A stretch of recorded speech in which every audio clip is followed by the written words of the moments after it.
Good evening and welcome to the regular City Council meeting. It is Monday, October 20th, 2025, and this meeting is called to order. This evening's invocation is by Father John Wakefield of Church of the Epiphany. Welcome. Thank you. Good evening, everyone. Mayor, City Council, thank you again for the opportunity to be here with you tonight. On behalf of the people of the Church of the Epiphany, which celebrated our 123rd birthday on Saturday, I thank you for your service to this community. Let us pray.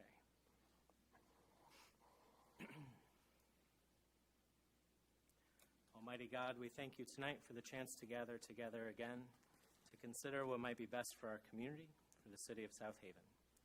We also thank you for these civil servants willing to serve, elected in free and fair elections, and representing the collective voice of a wide range of people with different opinions, backgrounds, and situations.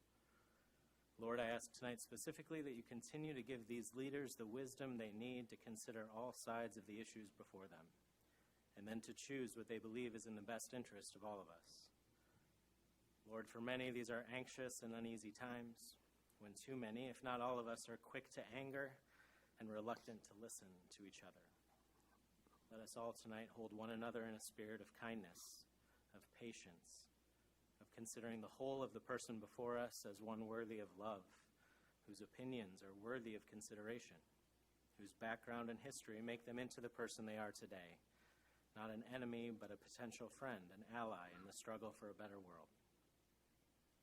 Lord, remind us and empower us to extend grace to all, especially to those with whom we have disagreement, to those who may seem to be different from us, as we would have them extend grace and consideration back to us, and allow those who are different from us to teach us, to enable us to see new ways of being and thinking and dreaming for our future together. Lord, help us this evening to be help this to be a fruitful and encouraging time for our city and for the people gathered here tonight. To quote another prayer offered, Almighty God, I thank you for this city, for these people, for the beautiful summer past and the fall weather we enjoy tonight, and for the privilege we all have to live here on the shores of Lake Michigan. Help us come together to do the good work that is needed to make this a city that is better for all people. Help us to love each other well tonight. It is in your holy name that we pray these things. Amen. Amen. Thank you.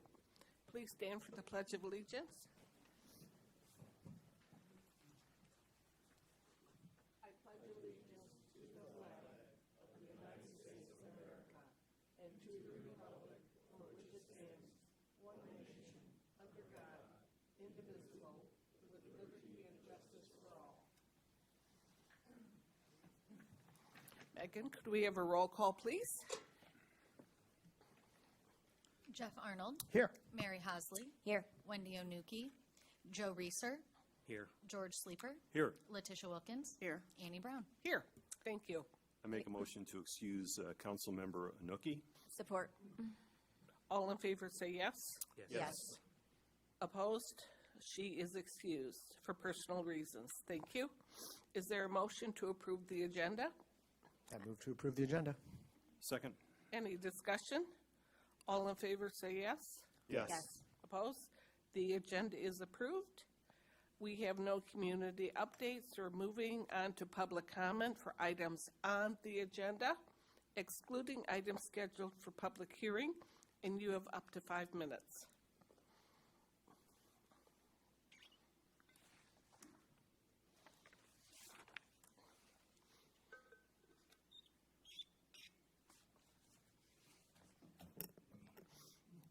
Hello, my name is Tom Capps. I'm at 235 Bailey.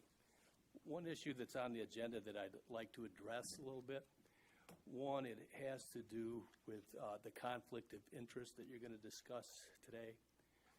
I understand that sometimes, like on a planning commission where everybody is coming from all over the city to make a decision and you might be too close to a situation, in that case, maybe a conflict of interest is correct. However, if we're going to talk conflict of interest with the city council, I think we really need to think about that. It could happen in the next election that we could have two council members in one ward that happen to be neighbors.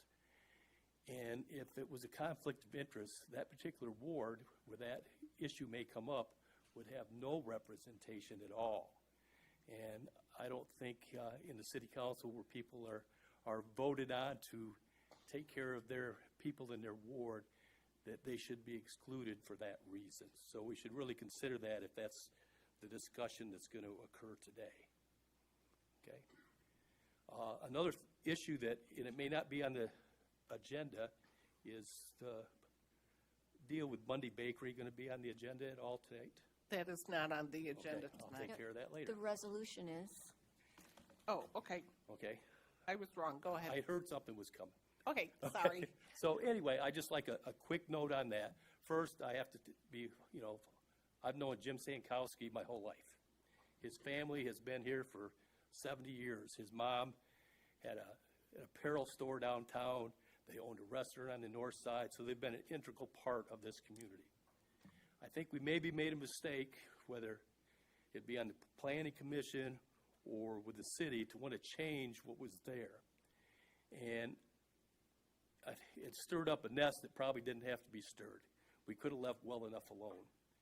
And it is a residential facility, a commercial facility right now.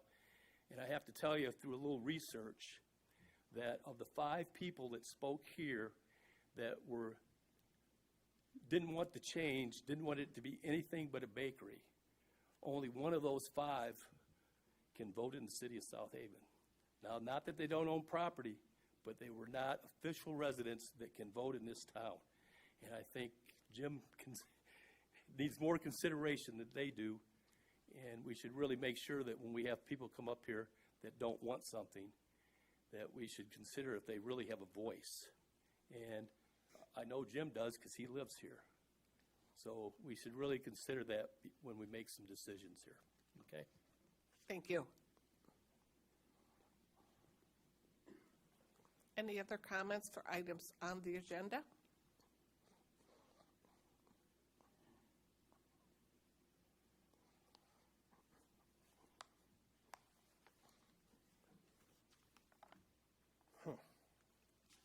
That was an interesting opening statement. My name is Philip Rome.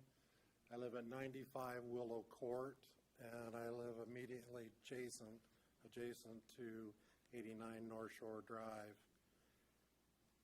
This is not the first time that I've stood in front of you folks, and this is not the last time that I may stand in front of you, but I hope that it is. The absolute truth and the fact of the matter is that every one of the people that spoke about Bundy's Bakery is not opposed to the bakery. That is the bottom line truth of this whole thing. We are not opposed to the bakery. My gosh. There's been a lot of stuff in social media over this past 2 weeks that's been negative about our community. And that is just not the case. Some of that's been drummed up, and some of it is it's not true. The absolute truth and the fact of the matter is, as I stated, we support Bundy's Bakery. The Planning Commission has never, all of us that have spoken in front of you guys have never stated one negative word about the bakery. The fact of the matter is that all of us have spoken positively about it. We do not want, nor are we looking to close the doors as some people have stated.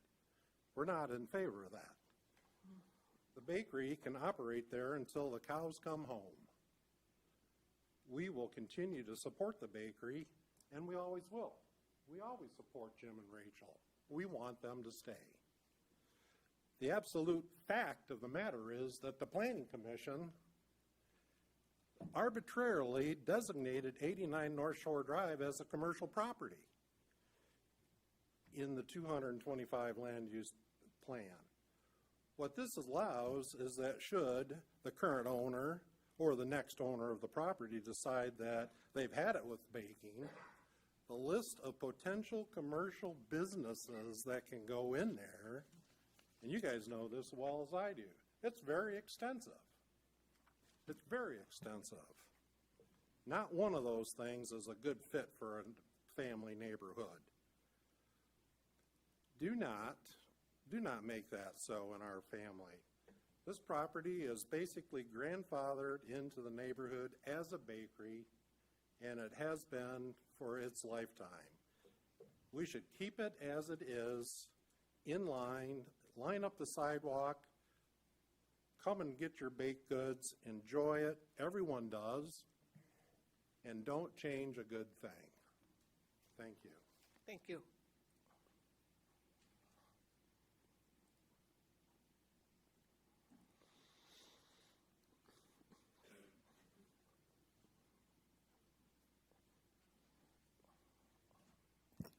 Good evening, Lisa Croupiers, 561 Indiana Avenue. The first thing I would like to, I don't need it on my phone. The first thing I would like to ask, please, is in the consent agenda for the approval of the meetings from October, the meeting minutes from October 6th, it's on page 4 of 108 of the agenda. My address is listed as incorrect, which isn't a big deal, but Your address is incorrect? Is that Yes. what you said? Okay, we can move that off the consent agenda. okay, I'm just asking for it to be corrected. And since it's listed, I think it should be corrected. And I mean, I think anybody with the address is being listed, so I'm just asking for that, please. The other thing that's also on the consent agenda is item F. I realize that Dana Bird is here tonight to do an update. And when I looked at the agenda, I was very pleased to see this. I have sent, from my door knocking activities for my campaign, there were several items that residents had asked me about. One of them being, what do you do when the street lights are burned out? So I had sent that a couple different times and still have not received a reply. So when I saw this on the agenda, I will take that as my reply, that I'm very pleased to see that they are switching these out to LEDs. And it sounds like from what the packet said that there are a lot of phone calls made letting Public Works know that street lights are burned out. So, and I will get back to my resident who asked me about this, and so I do appreciate that very much, and thank you. Do we need to take, we're all set. Okay, thank you.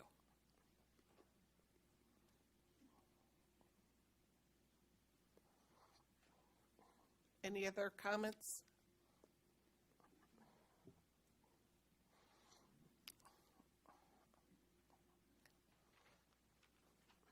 Jim Sankowski, 89 North Shore Drive, Bundy's Bakery. And I'm here with my wife Rachel to start to thank the City Council to maybe rewrite this, where it says City Council believes that bakeries, coffee shops, and other neighborhood serving businesses, however limited, are not compatible with the city's long-term vision for the surrounding neighborhood.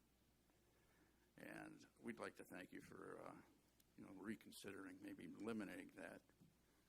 And then I'd like to thank the city staff for helping reassure me that the non-conforming use will continue as long as the baker's there.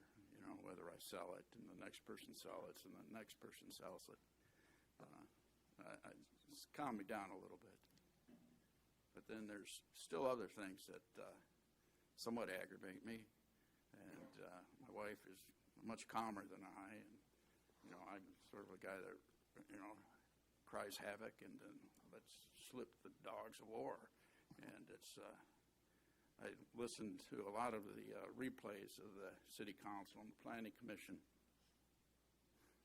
and hearing one of the people standing up, I think that in September, saying, well, if Bundy sells, or if it sells, we don't want it, or she doesn't want it to continue as a non-conforming use. She wants it to disappear. And then another one, I heard someone else say, well, Northside always has Northside memories. And that's, well, that's true. That would be the only one left. And like it's been stated earlier, I was born here. I've seen how many commercial businesses were up and down North Shore Drive. I ate at them when I was a young kid. I mean, under 5 years old. And my family's owned one or two on the North Shore Drive. And, it's a shame is what happened over there. And I don't know when that started, and I know why my family sold out at the corner of Dykeman and North Shore. And, but it's just, I'm just saying it's a shame that happened. And another thing I heard is that it said that Oak Court 1 didn't want to be commercial. Well, I talked to that gentleman today, and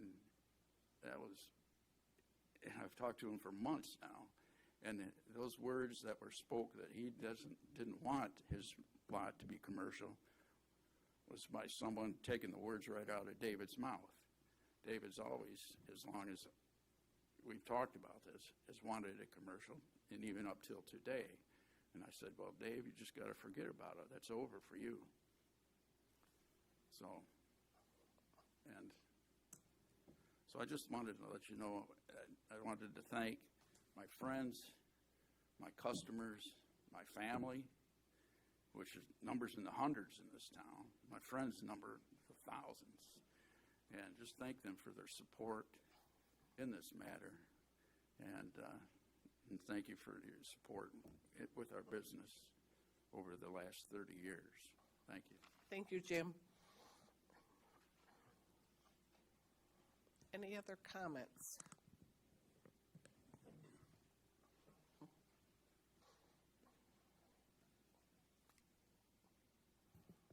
Good evening. I'm Richard Onson from 459 Jones Avenue. Before I really get started, I'm just confused. I don't see anything related to Bundy's and that general topic here on the agenda, so I'm not quite sure If I may, if we're going to have public commentary later. Sure, it's on item 9 for the statement of objections. So that's regarding the master plan. That's one of the items. So All I've got is just this one page. should be on the back side of it. Okay, so I'm in the right time segment. Meanwhile,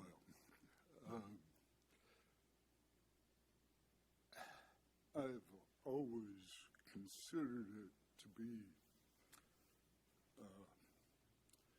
a blessing and a privilege to live in a place such as South Haven, as I have the preponderance of my life.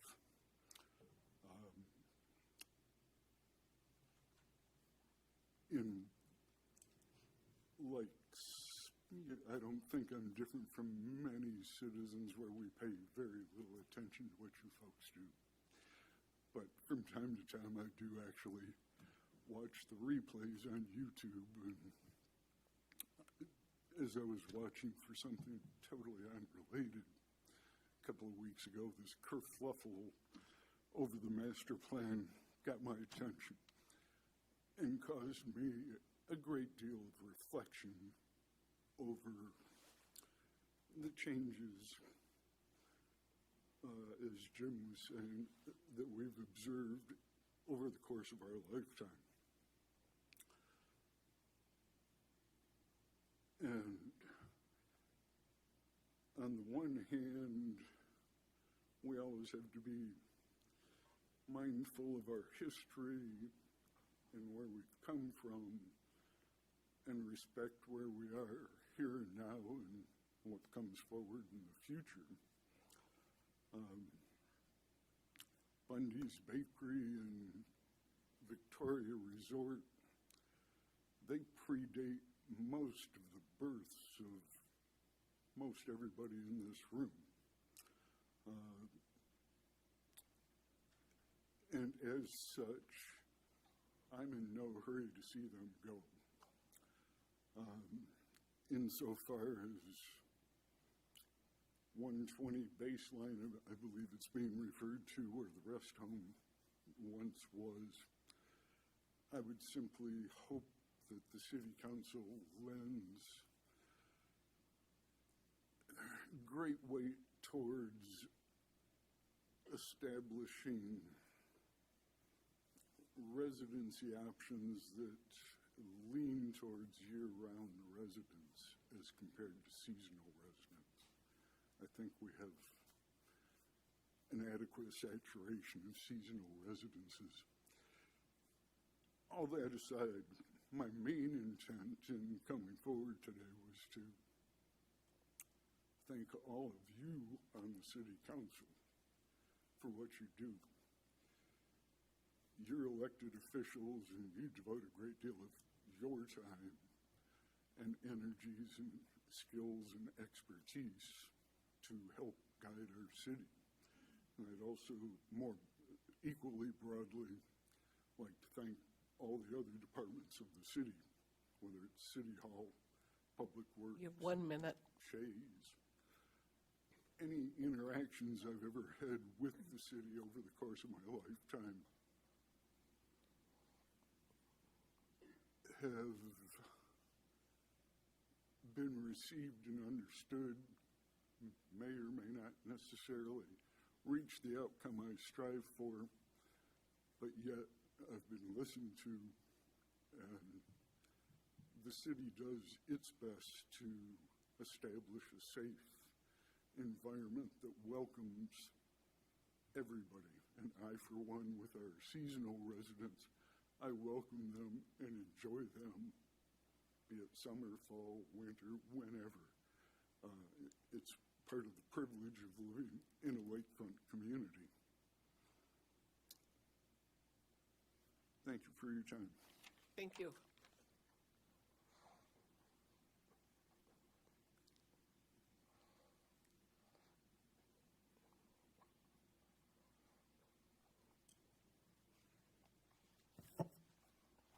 I'm Bill Borozanis from 80 Woodman, Unit 1, and this is concerning 89 North Shore.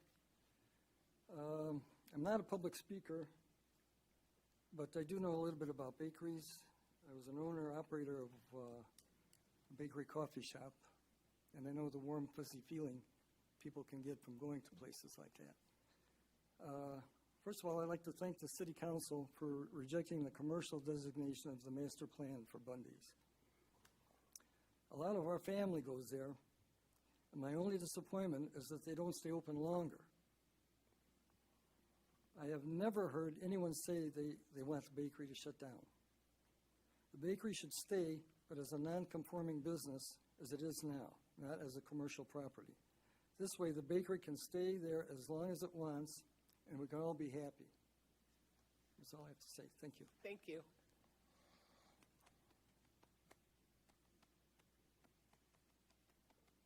Any more comments?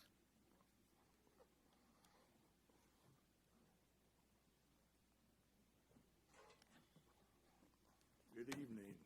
I'm John Bussema, and my wife and I live at 3 Willow Court. And I'm here tonight to thank this commission for voting to reject the proposed master plan, particularly regarding 89 North Shore Drive. It does not need to be designated commercial. We are not and never have been opposed to 89 North Shore being a bakery. The way they currently operate as non-conforming in the RM1 multifamily residential designation is fine. It can continue as a bakery, and if he sells it, it can continue as a bakery. No change is required. Thank you.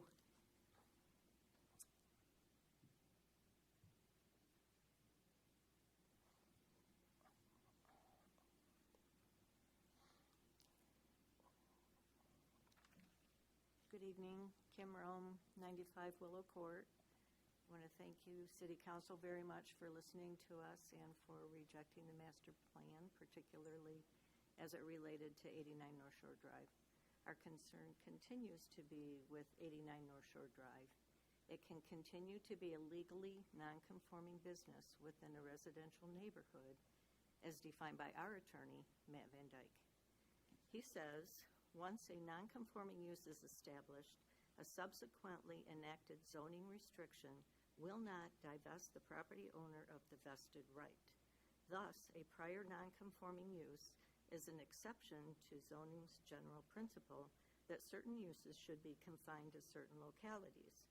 When that use ceases, planning goals of the community reflected in the master plan and zoning ordinance step in and take effect. That is a delicate and elegant balance of those competing interests and is a perfect fit to accommodate the Bundy's Bakery use at 89 North Shore. Therefore, nonconforming uses do not need to be and should not be addressed by updates to the master plan. To do so is contrary to the purpose of the master plan, which is to be a general guide for future development. The bakery should continue as a non-conforming business within a residential district. When it is done being a bakery, it needs to be residential. Thank you.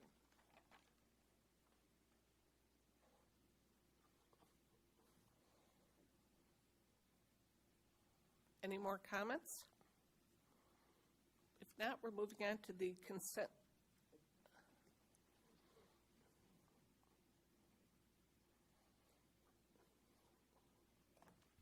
Good evening, members of the City Council. My name is Jim Wetlaw for 30 Court, South Haven, Michigan.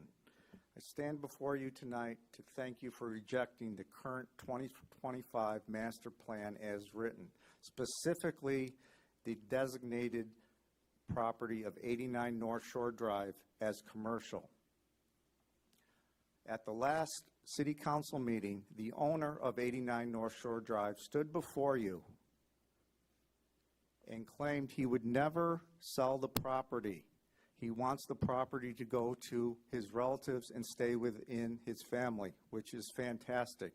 That's what we'd all love to see, this bakery continue as is. But he mentioned in his statement before all of you that he has no plans to sell. This is contrary to what has happened at that property in the past. July 22nd, 2022, a for sale sign in front of Bundy's Bakery.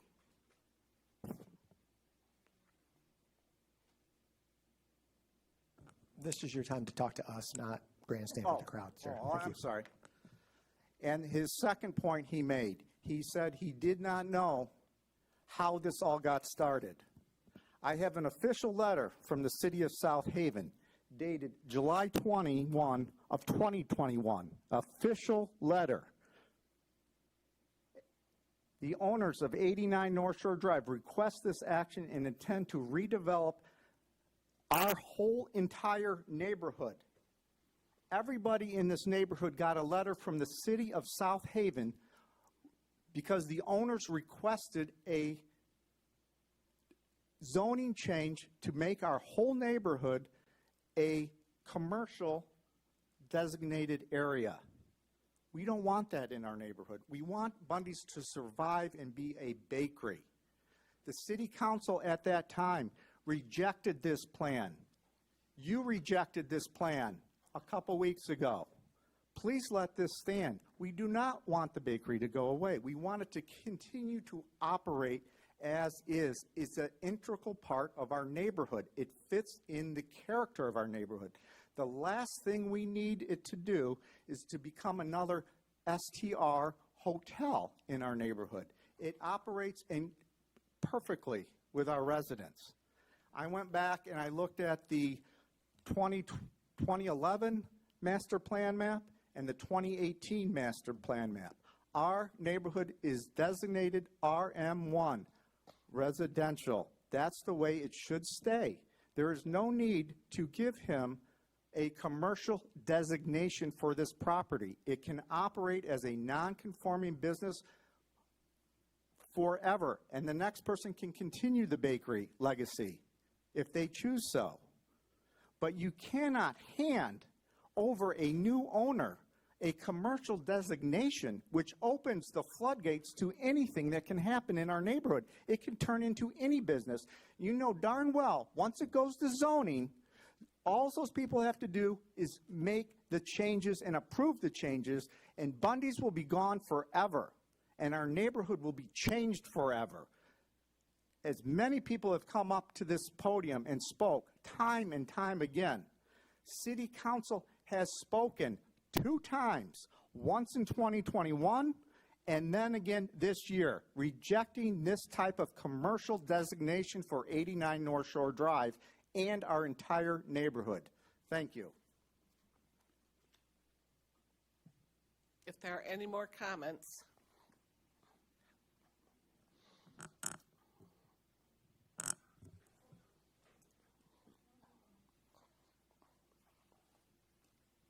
Good evening. Rachel Sankowski, 251 Hubbard Street. I'm here representing 89 North Shore Drive.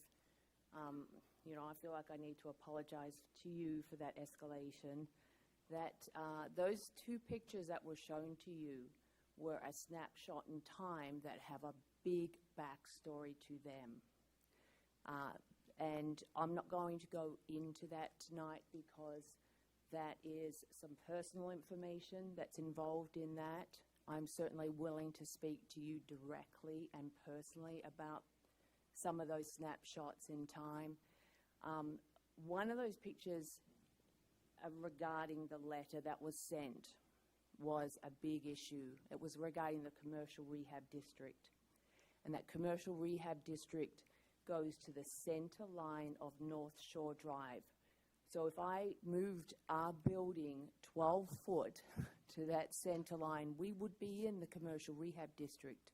We would also be in the DDA. We are not in those. And our request to the city at that time was to evaluate reopening the CRD to allow us into that. And the city handled that under, I believe, a different administration very inappropriately and very incorrectly without our knowledge. So Jim and I just stand before you. There is a smoke screen going on, and I'm just going to say there is a smoke screen. I thank you for all that you've done. I know that this has been an arduous process, and we are really appreciative, and we want to continue to operate our business. Whether we pass it along to family, whether we have children that are interested in our business, of course, as a business owner, that would be a great hope and desire. That is not always the case, as you know, if you've owned a business. So that would be our hope. But our hope would be that we can train up the next generation, whether that's our children or somebody else, to step into what Bundy set as a legacy when he started his business in 1942. Our goal is just to continue as we're doing. We have a great staff. We have a great business. It's a successful business.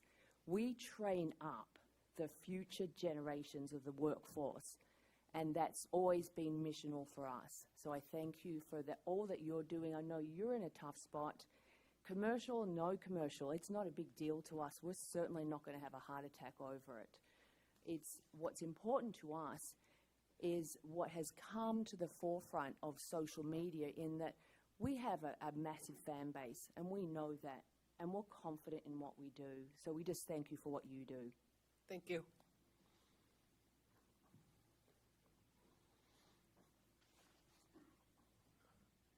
My name is Tom Seraphin. I live at 2 Oak Court. I'm a taxpayer. I haven't voted here. But as Mark Twain said many years ago, taxes are the price we pay for civilization. He also said a couple other things I thought was interesting, and it could be applied to social media today. He said, if you don't read the newspapers, you're uninformed. But if you do read the newspapers, you're misinformed. So we could apply social media to that. And there's a reason why we have so many judges and lawyers in the world today, because the law is a difficult thing to understand. And just listening to the descriptions of what we said and they said and he said and she said, what the history of this town said, and what the future is going to be said, what Mr. Sleeper has said, what Mrs. Hosley has said. Everybody's got their opinions about things. But this is a small neighborhood. We don't want Bundy's to go. I mean, 2 years ago when they had that commercialization effort, I offered Jim and Rachel my help in the corner there. The neighborhood wants them to stay. There's no problem here. I mean, you have such a beautiful city. I said, we have a beautiful city. You have so much going on for yourself. I would say, can't we get along? Can't we just talk to each other? Can't we just communicate? I mean, I wrote this out earlier. Bundy's forever from the neighborhood. I mean, what's the problem? I'm not showing off, sir. I'm just wanting other people to see what I'm saying. What's the problem? Can't we just make the effort to communicate?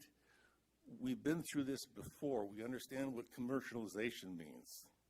We understand what happens when somebody comes in and develops a wine bar.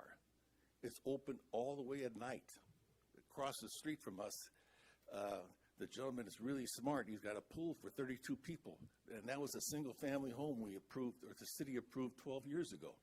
I mean, we understand what happens when you open the door. We're just asking for the patience of the city council and the patience of us to be able to get along with Mr. Bundy and Rachel and make this work.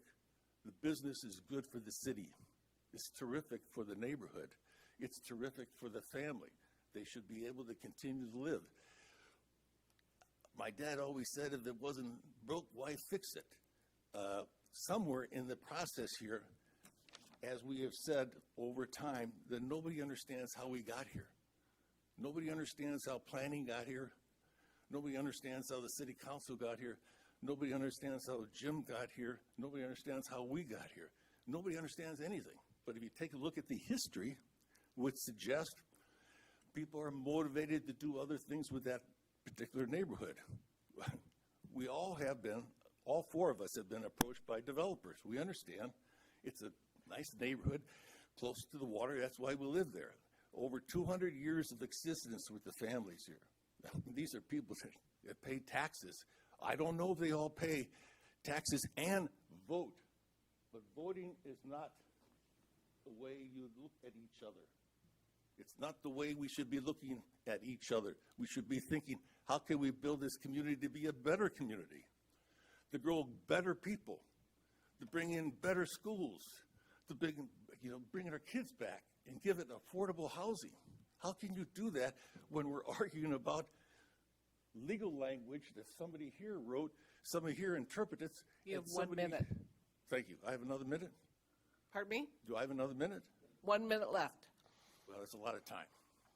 I don't want to bore you, but I'm just saying you have so much going for yourselves.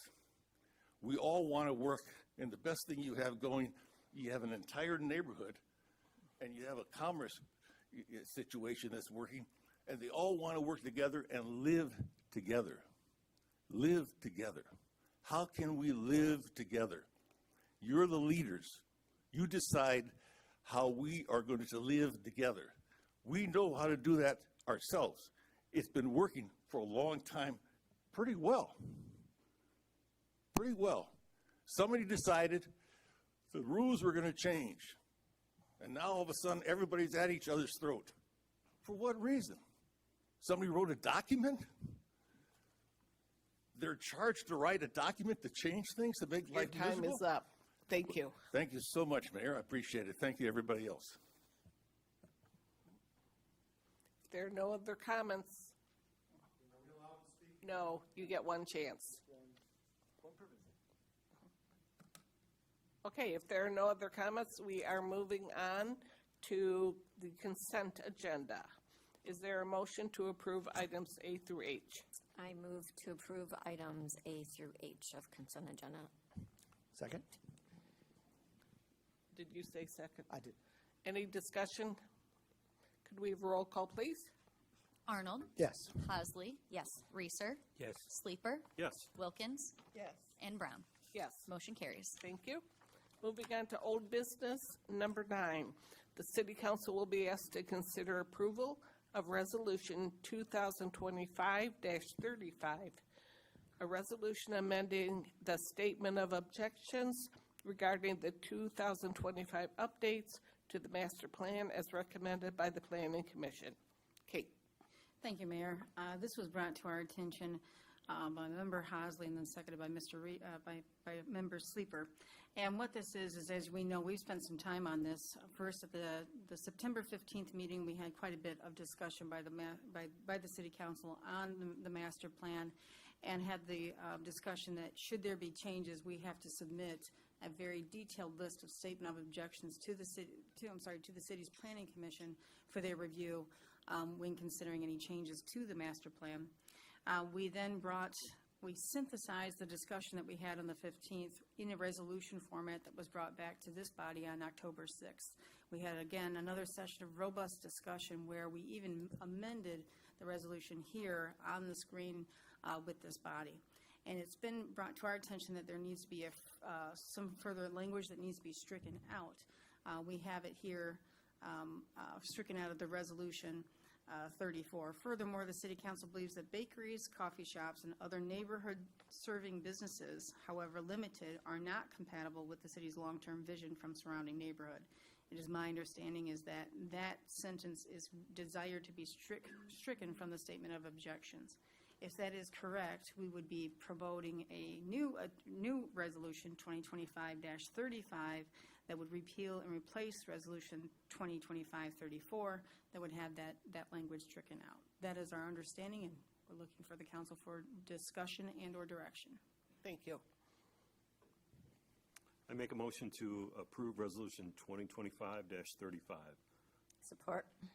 Any discussion? Yeah. Mary? So, Kate, as I had emailed you on page 57 of 108, the bracketed material is not removed from resolution 2025-35. Yeah, that was what we brought that forward. So if you want that resolution to be approved, all you have to say is to approve that with the bracketed language stricken. So we wanted to highlight it so we all knew what we were talking about today to make this discussion a little bit easier. So that way we are all talking about the same language and there's no other changes desired with this resolution. So all this has to do is just to say approval of the resolution 35 with the bracketed language stricken. So I would move to amend the motion to include the requirement that this bracketed sentence be stricken. Support. So we'll need if there's discussion on that amendment. Any discussion? Okay. Now we need a new. No, we need to vote on that amendment, and then we'll vote on the original. Okay. We are voting on the amendment. Okay. All in favor say yes. Yes. Opposed? The amendment passes, and we're now voting on the resolution, which has been amended. With that paragraph stricken. I mean, the bracketed material stricken, correct. All in favor say yes. Yes. Opposed? The resolution passes. Thank you.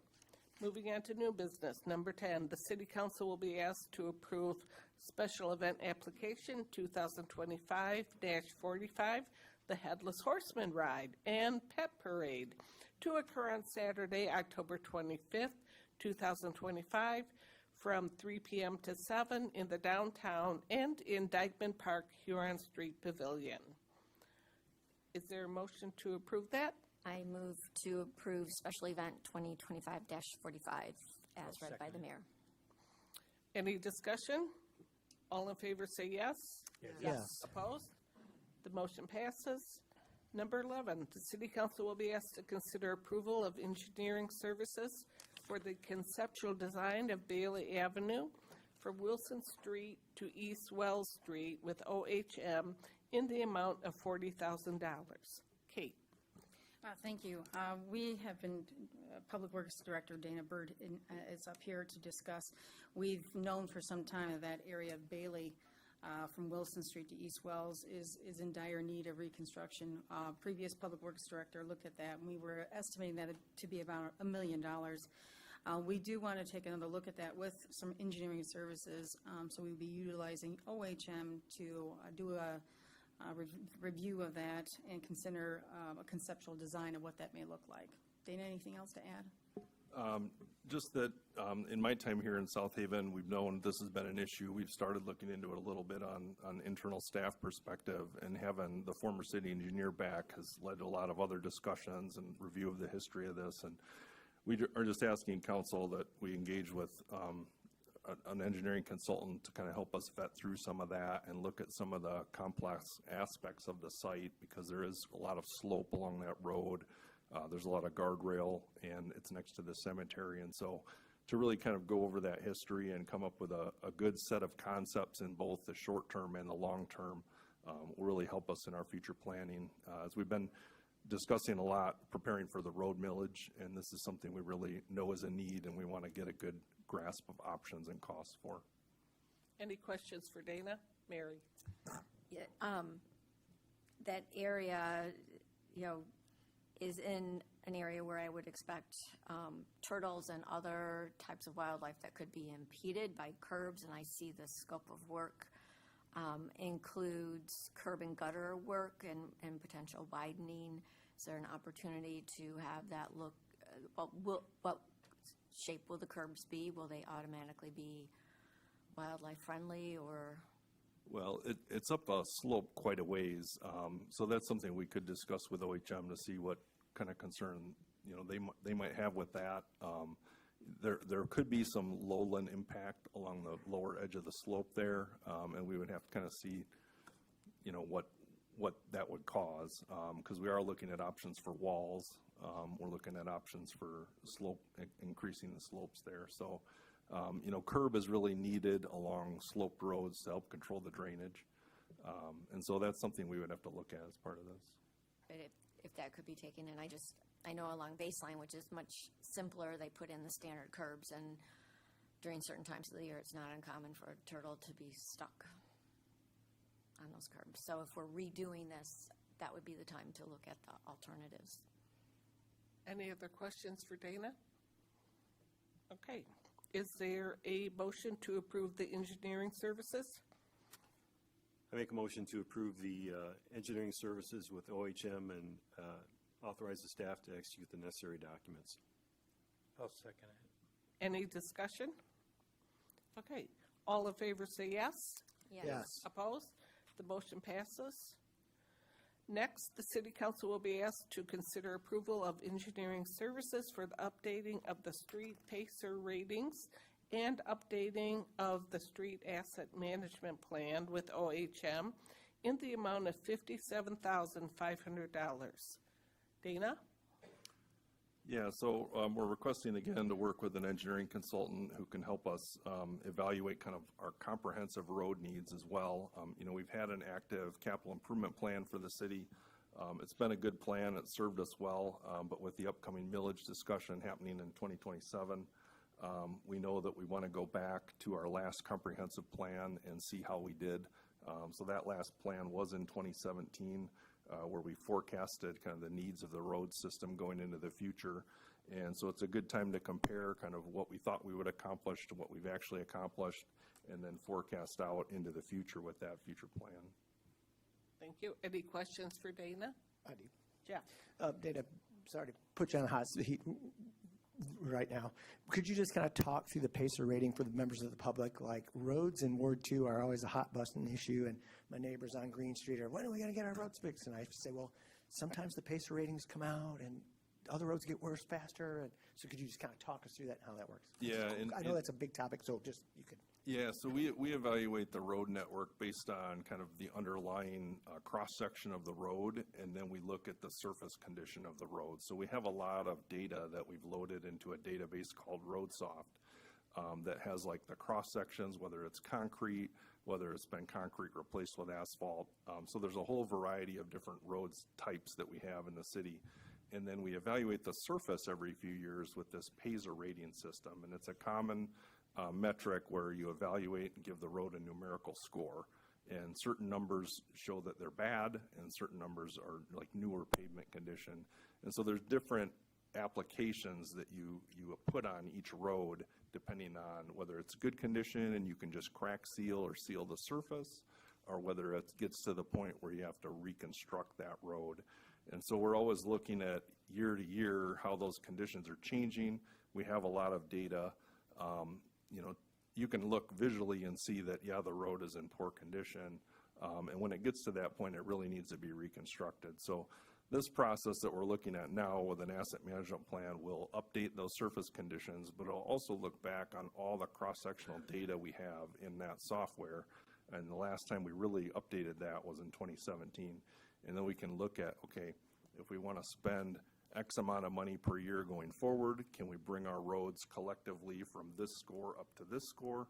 Or if we want to look at a different revenue scenario for the roads, how far can we get in terms of fair, good, poor condition roads? And we can set a target going into the millage discussions so the community has a little better understanding of what we're trying to accomplish. So there's some science involved. Yeah. Okay. Any other questions? Mayor. Mary? It's not just Ward 2, I think Ward 3 has their I know, fair but I share just too. speak for Ward 2. How much does the amount of traffic affect the PACER score? The amount of traffic doesn't really go into the PACER score. The PACER score is just looking at the surface condition of the road. But the amount of traffic goes into our decision-making process in terms of, where you get the biggest bang for your buck. I know there's a lot of roads in the community that we would love to pave if we had unlimited resources, but we look at it, we look at its condition compared to other areas, and then we look at the amount of traffic that we get on those, and usually that's the differentiating factor. So I know there's a lot of folks on lower use dead-end roads that their roads are getting in poor condition, but they might only have a couple 100, 300 trips per day, whereas other roads have 1,000 to 2,000 trips per day. And so that's where we try and make decisions about what we're recommending gets done sooner. Right, because I know like Hubbard has been an issue, North Street has been an issue, and they continually don't get up to the top because of the low traffic. And it would be nice to better understand how that, I know it would be interesting to see how PACER will affect that.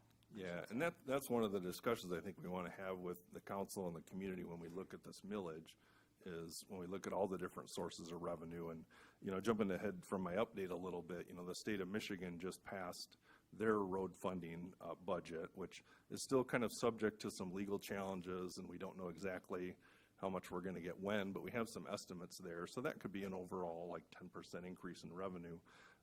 But generally, the local millage that City Council had approved and the voters in South Haven had approved provides about 33% of our overall road funding. So it's a pretty significant piece, and it's been kind of heavily rolled back year after year after year. So that's one of the reasons this plan will help us kind of evaluate those revenue projections with changes from the state budget, look at different priorities of saying, hey, we'd like all our roads in South Haven to be good.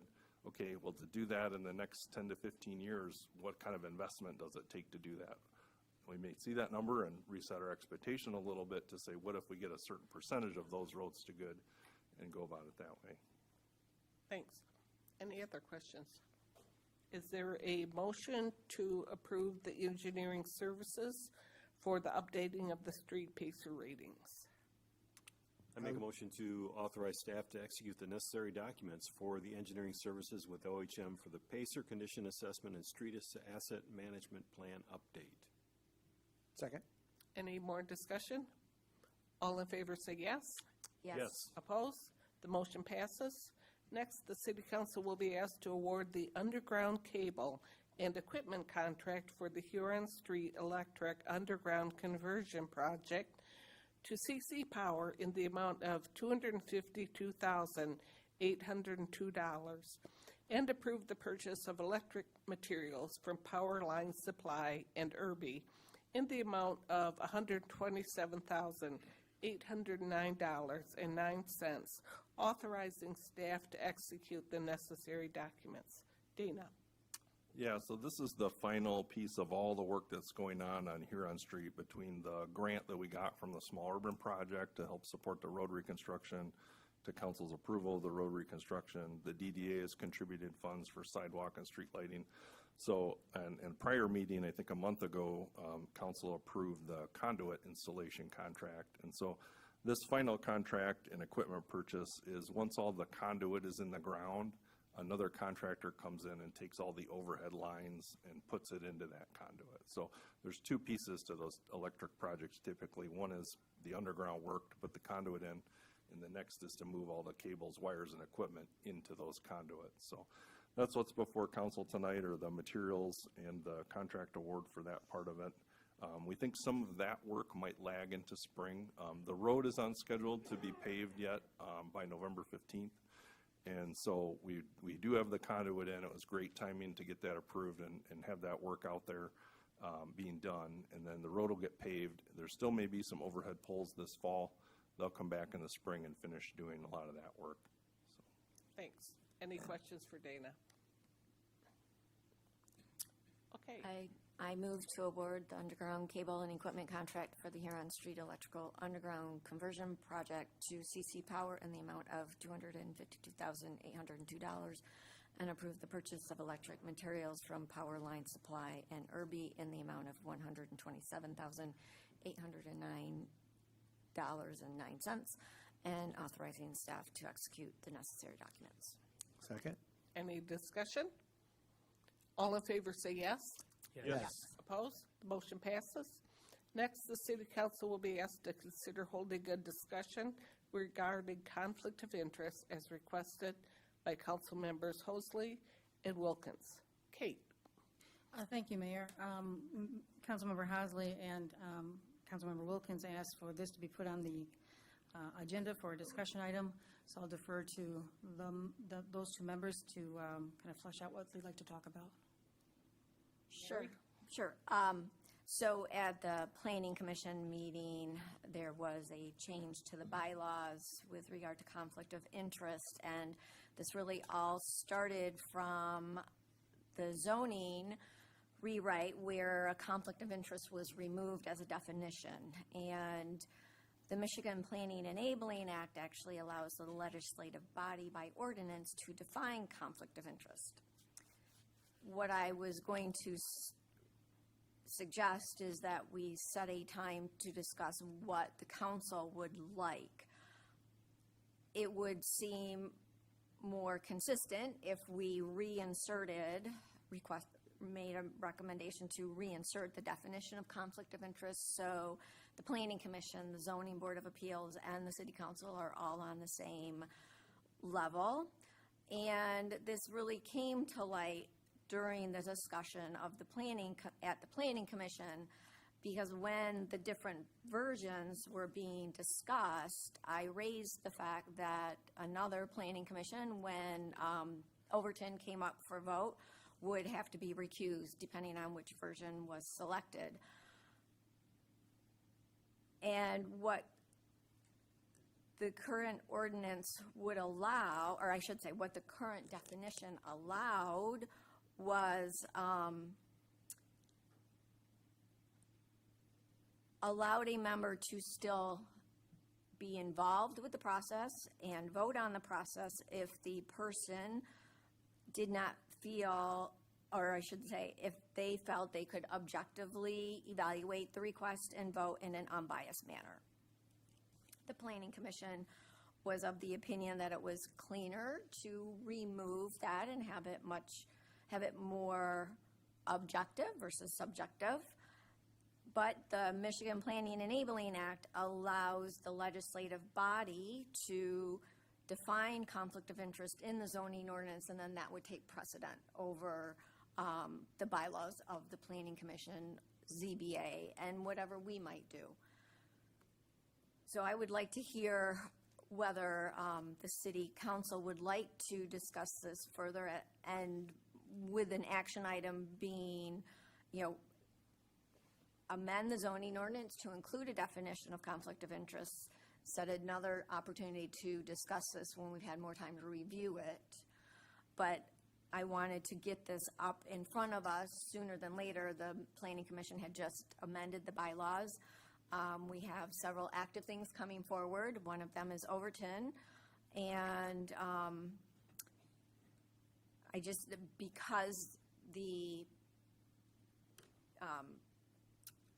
bylaws as amended by the Planning Commission, and again, those go to the Planning Commission, would conflict out absolute anyone who was within the notice range, and I believe that that would include Councilwoman Wilkins. I brought that to her attention, and it is a concern that the elected officials whom the residents have voted in to direct our city may be conflicted out depending on what path the conflict of interest takes.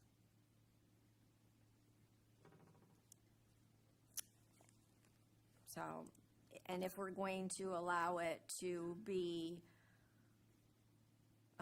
subjective at the city council, then we should decide whether that should also occur at the zoning board of appeals or planning commission. There is the caveat that the board can vote as a whole to determine that there is a conflict. So there are fallback positions, but that is in the definition of conflict of interest that was in the zoning ordinance until January 1st, 2025.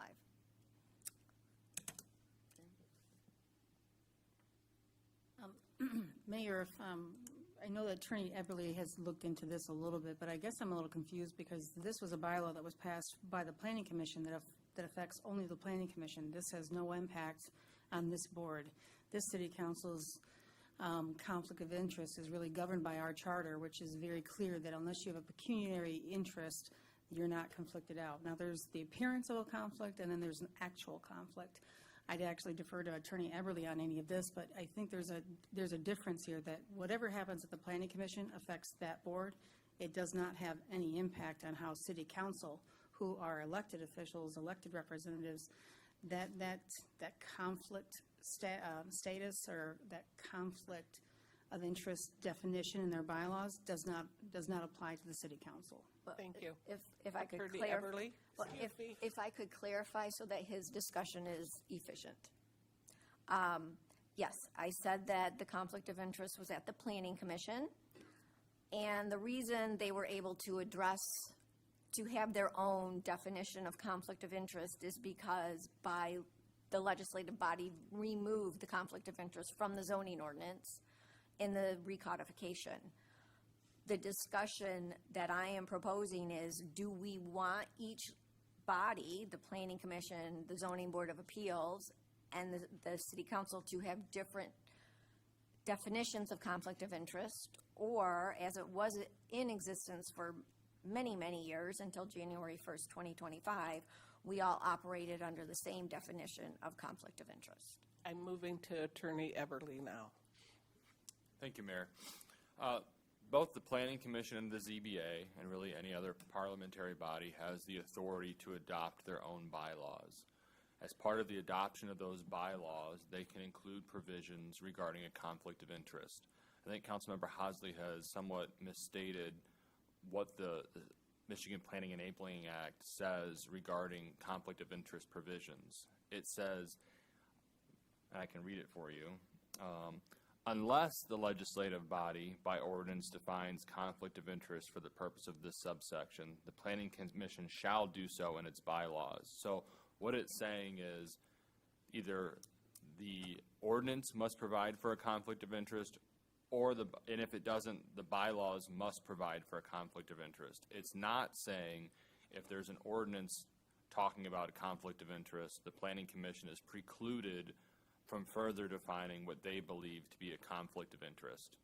Now, I suppose, and I would want to look into this, but I suppose it would be possible for the City Council to say, this is our conflict of interest policy, and there shall be no other conflict of interest policy adopted by any board. But I believe that would be a misstep on the part of the council for a couple reasons. As Kate mentioned, when you're talking about conflicts of interest, it is important to consider what constitutes an actual conflict of interest and what may constitute the perception of a conflict of interest, because the perception can have a strong impact on how people feel about the validity of action taken by boards. So those are two things I think bodies look at when they're deciding where to draw the line if they wish to further define what a conflict of interest is. Generally speaking, when we talk about conflicts of interest, there are statutory provisions that are very specific in terms of certain situations that constitute conflicts of interest. The city charter can provide for that and provides for that in some limited capacity. There are ordinances, there are bylaws that can be adopted, but is also the common law. And I make this point because I think it's important. Regardless of whether or not a statute, a charter, an ordinance, or a bylaw explicitly defines a scenario as a conflict of interest, it is still possible that, given certain facts, there could still be a conflict of interest. So put another way, just because it's not explicitly written down somewhere doesn't mean there's not a conflict of interest potentially. When the common law looks at and evaluates whether or not a conflict of interest exists, it's really looking at due process considerations and the considerations of a fiduciary duty by the individual serving. Fiduciary duty meaning you can only serve one master. You serve the city, not yourselves, as you are all aware. And these due process and fiduciary duty are evaluated in the context in which that body or that individual is making a decision.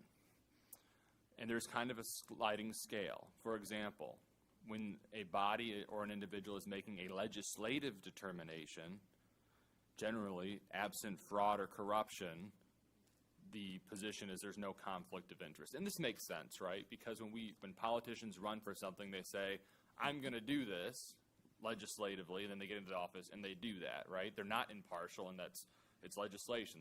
Everybody kind of understands that as being okay. You keep moving, you have administrative decisions. Administrative decisions are things like the approval of site plans or the approval of licenses. And then on the other end of the spectrum, you have quasi-judicial decisions.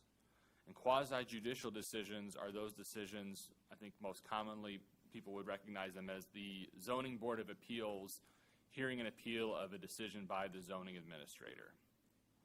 And when a body is acting in a quasi-judicial capacity, they're held essentially to the same standard in terms of impartiality that a court is held to. For due process reasons, you have to be an impartial decision maker. And generally speaking, when a body or an individual is making an administrative determination, they're largely held to that same standard of impartiality as one making a quasi-judicial decision. And the reason I highlight this sliding scale is because dependent on the situation and the body at issue, conflict of interest looks different.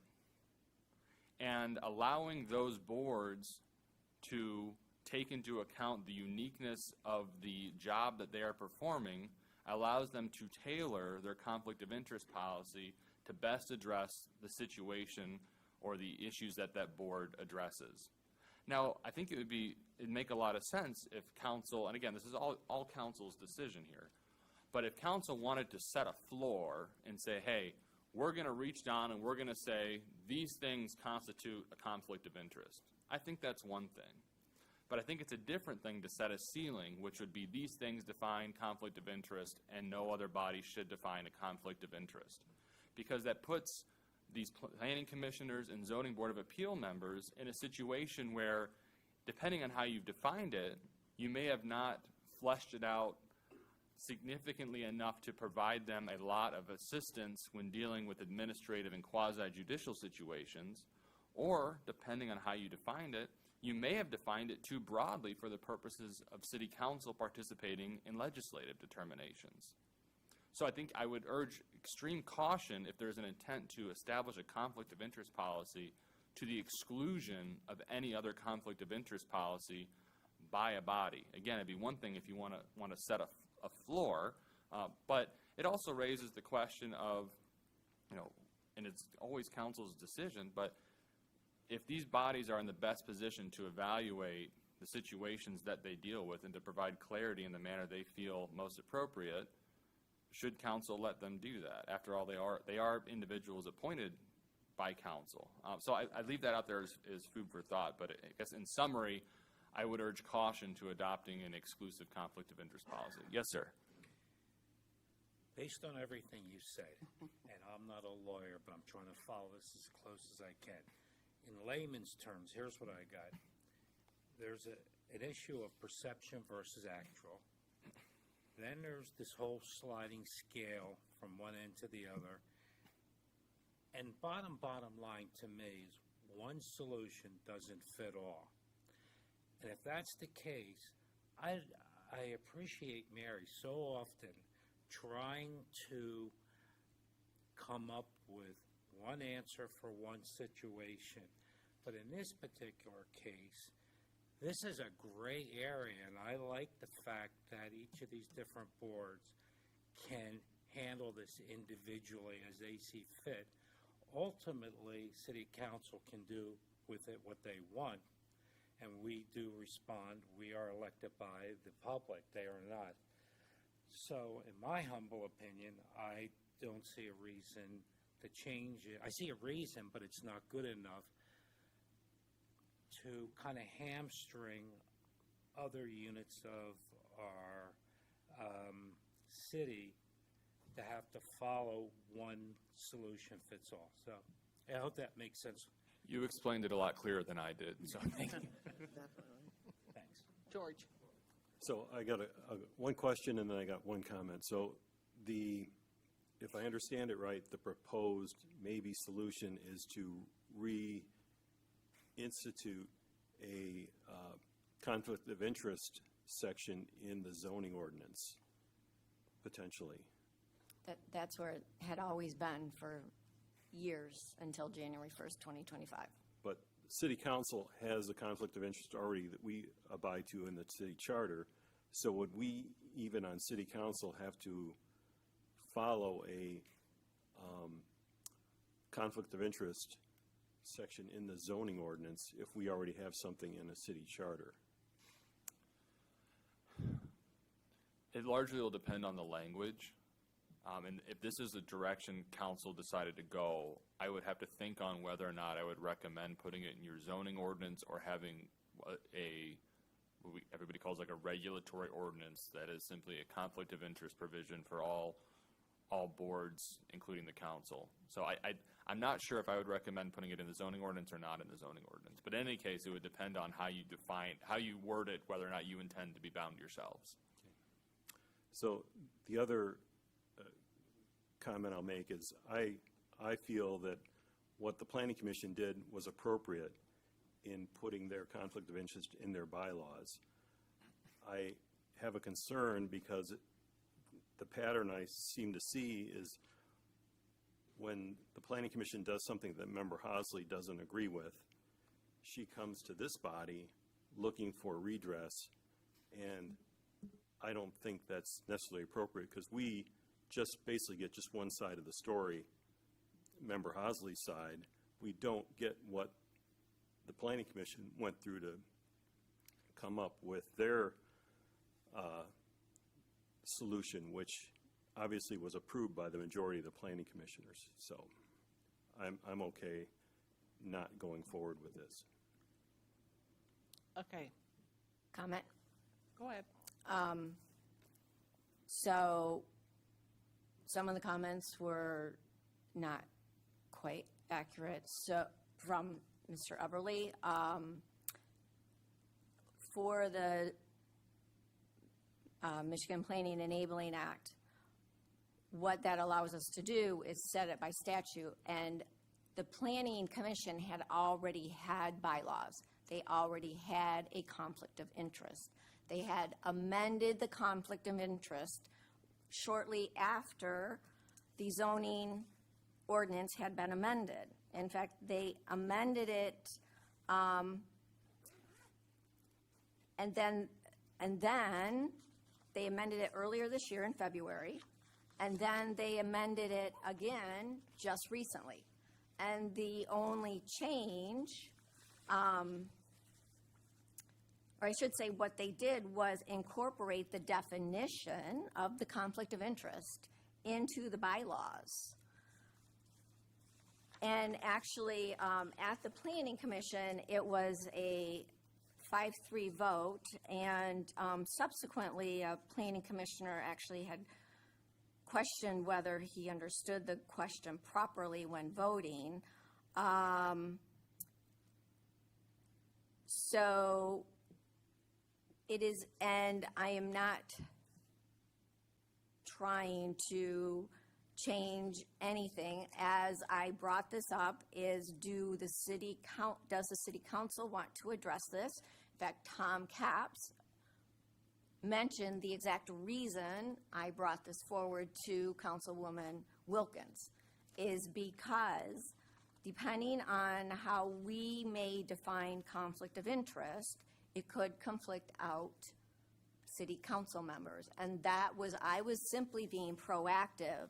And the way that things are being misrepresented is not appreciated and is actually disrespectful. I had not gone into the history of the bylaws at the Planning Commission, trying to keep this meeting shorter. Again, the conflict of interest had always been in the zoning ordinance, and we never had a problem with that until the recodification, which made many substantive changes, including removing bakeries as a lawful use in RM1. That precipitated the problem with Bundy's. I'm simply trying to be proactive so that we don't have something come in front of us, which then we're trying to address it at the same time, like what happened at the Planning Commission. And ironically, the Planning Commission bylaws were changed shortly after an applicant's attorney wrote to the city attorney requesting their assistance in recusing me from a matter that's coming before Planning Commission. So to be completely transparent, there have been a lot of things going on, and I am simply trying to make sure that the city council members who are representing the electorate have the opportunity to make the decisions and not be bullied into having to recuse themselves when they can be objective and are consistently identifying errors that are letting applications go through to the Planning Commission and that staff reports are not identifying. I'm moving on to Mr. Eberly. Oh, Jeff. Hopefully I don't. My comments about this are, I believe that what the city manager said, that Mrs. Hosier said that Ms. Wilkins will not be ruled out from voting on Overton, the way our rules are written. That's correct. And then I heard from the attorney who said he suggested we'll leave it alone, but he said he will do whatever we ask of him, but he said we ought to leave it alone. And then I agree with Joe and George when they said we should probably just leave it alone. Those are my comments. Well, and then that would also apply to me Thank for you, Mayor. baseline. Mary, Mr. Eberly. So having listened to Member Hosley, she led with, I said something incorrect, and then after speaking, I don't think she identified anything incorrect I said. She also took this opportunity again to take shots at both my office and staff, and then to sit there and say a member was being bullied. The fact of the matter is, you can't punch.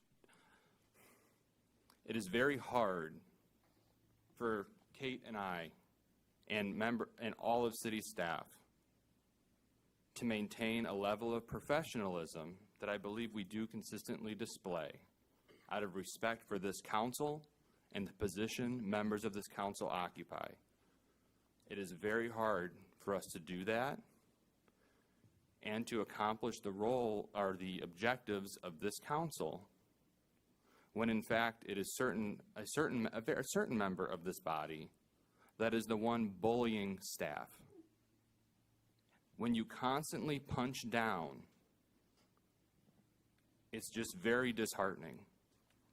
And frankly, Kate and I sit here very frequently trying to maintain a level of composure and to the extent we respond, it is often with one hand tied behind our back. Thank And you. I would also add that Attorney Eberly is here to give his legal opinion. That's what we pay him for, and that's what he was trying to do, is give a legal analysis. If you disregard, if you dispute that, that's one thing, but that was his analysis. The other thing I would say is that there's always a number of things that are brought up that I would disagree with your analysis of Member Honsley, but I think there's been some misstatements here.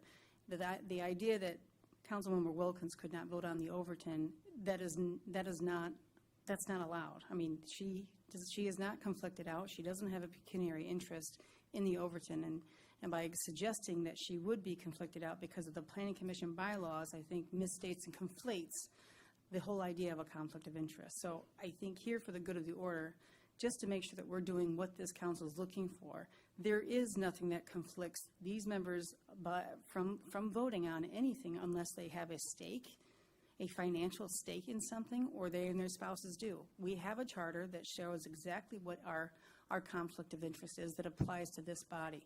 And right now, there's nothing in there that would prohibit anyone from voting on, say, 120 baseline or the Overton. So I think there's some conflation here that I think is causing some confusion. Here, we're just trying to clear that up, but quite frankly, it does make it a little hard when there's allegations thrown around of being disrespectful or unprofessional. That's not very helpful. And I do want to make sure that we're providing the service that we can to this community as well as this council. Letitia.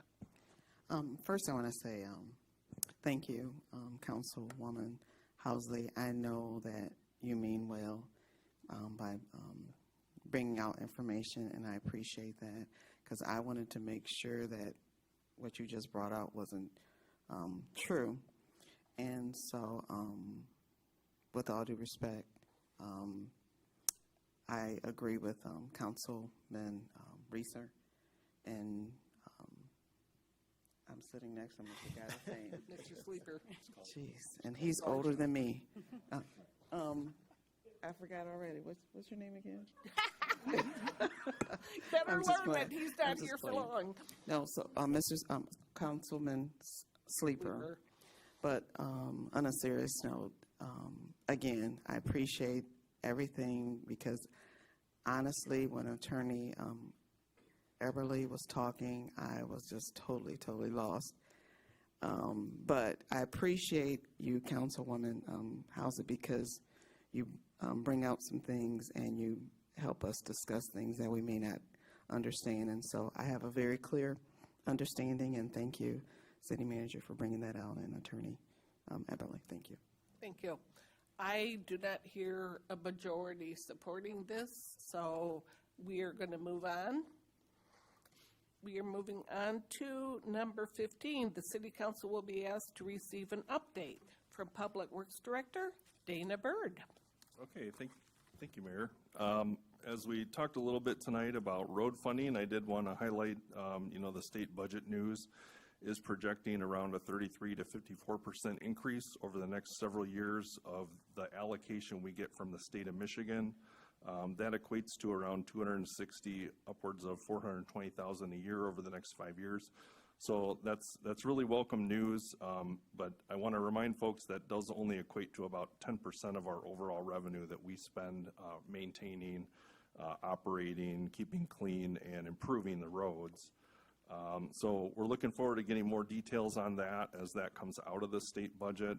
It is subject to some challenges. There's some legal challenges going on between the marijuana industry and the state of Michigan. So we're keeping an eye on that, because we know we do have 37 odd miles of road that we're responsible for here in the city.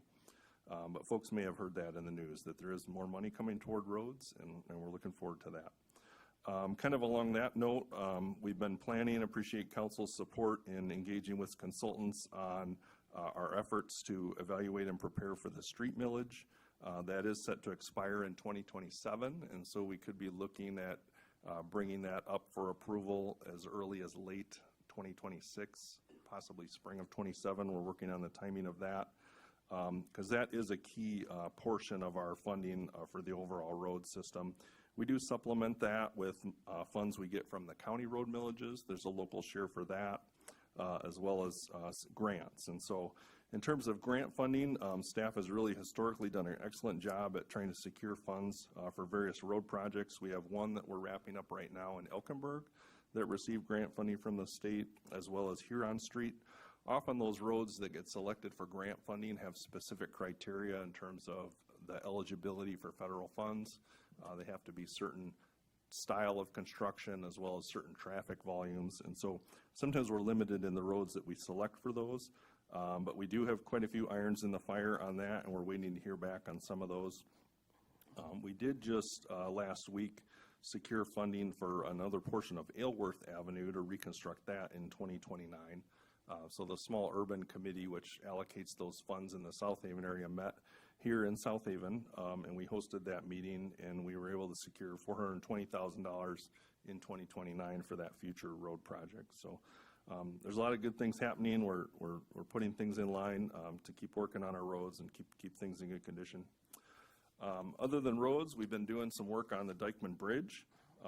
That you've seen flaggers out there today with their stop signs, as we've had our, every 5 years we have to do a very detailed bridge inspection, and so this is our 5th year and we're due for that. And so today they were out there, our inspectors were walking around doing that detailed inspection, and then tomorrow, as I understand it, they're going to have a vehicle there where they have boom out over the side of the bridge, and they have to inspect the underparts of the bridge. And so there'll be some additional traffic control out there tomorrow for that. We're also getting to that time of year where our seasonal bridge tenders are going to take a well-deserved break for the winter, and we'll go to a by request only 12-hour notice. So we'll be getting a press release out for that later in October. And I feel like a broken record when I say this, but we are doing construction projects everywhere. It's an exciting time, but it's also challenging because whenever something goes wrong in construction, that's got to be your top priority at the moment. So I appreciate all staff and all the consultants that we're working with to keep track of all the projects we have going on right now. We also issued a press release doing seasonal connections are going to stop for water and sewer in November. We'll still do emergency taps, but those scheduled kind of routine work kind of winds down this time of year because it just makes it difficult to patch the roads for the winter time. You've probably seen a lot of work going on over at the ice rink. Amidst the Huron Street construction, we were able to get all the prep work done with the base for the ice rink this year. And so we still have to come in and do the walls to get all that ready, but all that's staying on schedule despite all the construction that's happening, as well as planning for future improvements. We're working with the attorneys and the DDA on the next phase of the pavilion project to secure a construction management company that'll help us with a permanent project there at the pavilion. Also want to remind folks that we have leaf pickup going on daily. I've heard that's been going well. Residents have to move their leaves to the Parkway area, and then we're doing a rotation ward by ward. So we're making our way around town. A couple other reminders for folks. SHASA is going to be sending out letters to customers about their water service lines. So this is something we did for the first time last year, and we have to do annually until we fully verified every part of their service line material for drinking water, as well as if we've identified any lead or galvanized. So as we continue to go through replacements and verifications, we'll send fewer and fewer letters every year. But we do have hundreds of letters that we'll be sending out to the community, and those are just telling you what we know about your service line. Sometimes it tells you that we have unknown material. So we encourage folks to call our office to schedule an appointment to verify your service line material, because we don't, a lot of those points inside the house we have to verify, but we don't have that information yet. We have a lot of fiber installation projects going on around town, and some upcoming items for council and the Board of Public Utilities related to the energy waste program and our pole attachment agreement. So we're looking at having a Board of Public Utilities meeting November 1st to discuss the energy waste program and our pole attachments in a little more detail. Before then, that would come to City Council. So I also wanted to acknowledge our folks on our electric team that are involved with the electric utility.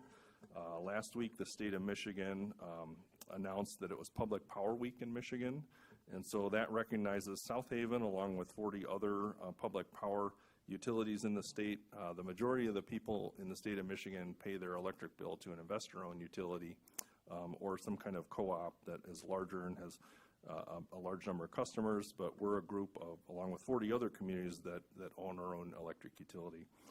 We take a lot of pride in that, as well as our line crews, including finance, customer service, and billing staff that support all that. So it's nice to take a moment and acknowledge them. I don't know, are we able to share photos? I have some photos too to share tonight.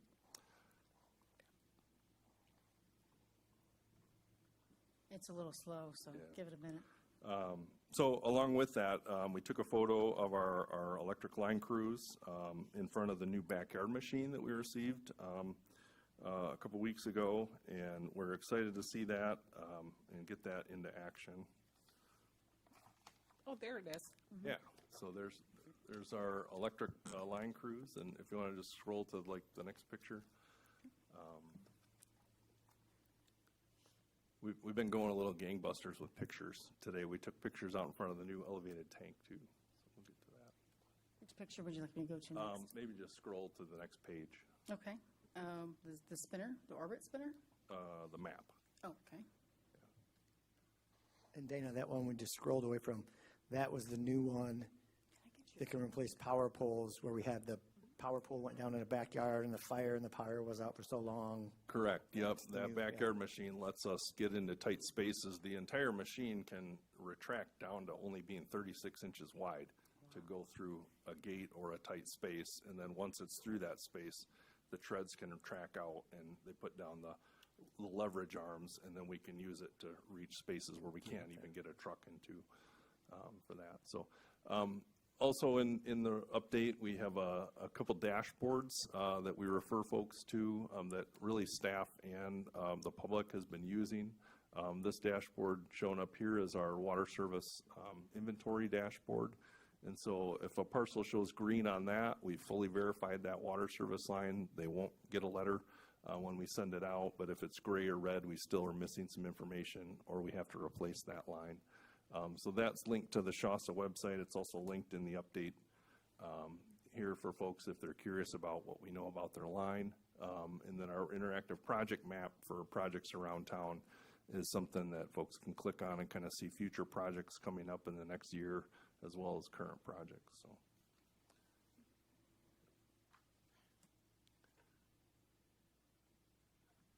You want to scroll to more pictures? Yep. Okay. Right there. So a new piece of playground equipment was installed at Kids Corner Park recently, the Orbit Spinner, which was kind of the last phase of work happening at Kids Corner for the time being. So that thing spins around. Kids can get in it and spin. Yeah. I think we called that the vomitizer. You can spin it. You can climb on it. Yeah. Snow fencing? Yep. Is there a weight or height limit? I could get in that? Is there? Yeah, you're welcome to. Okay. You're welcome to give it a shot. I have not been in it myself. But, yep. So the beaches are having a new look with snow fencing coming up this time of year. We included a few photos and status of the Huron Street reconstruction project. Again, the majority of that is on schedule to be all put back together in the next month with some of the electric work still going to happen in spring. Folks have been really patient. We appreciate the public's cooperation with all that. But yeah, it's been inconvenient and messy for folks, but appreciate the contractor and the local businesses have been really great to work with.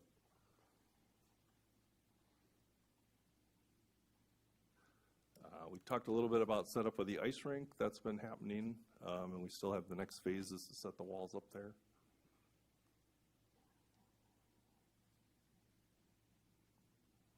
I forgot how many pictures I put in here. You've heard a lot.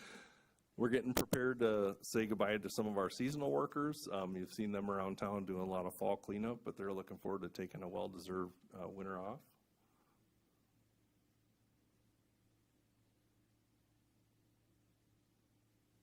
The new water main on Wells.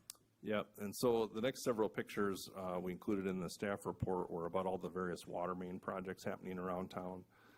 So we're doing a lot of different tie-ins. All of these pictures included in this report were taken over the course of about 3 days. So all these things have been happening at the same time, which is both exciting and challenging. But yeah, you can just keep scrolling through some of these pictures. So we have water main going in over by Black River Park in the parking lot there, and that'll supply our new booster station, which we included a few photos of the status of that. We're also preparing to do the elevated tank. I know a lot of folks have been curious about when are we going to hoist that into the air.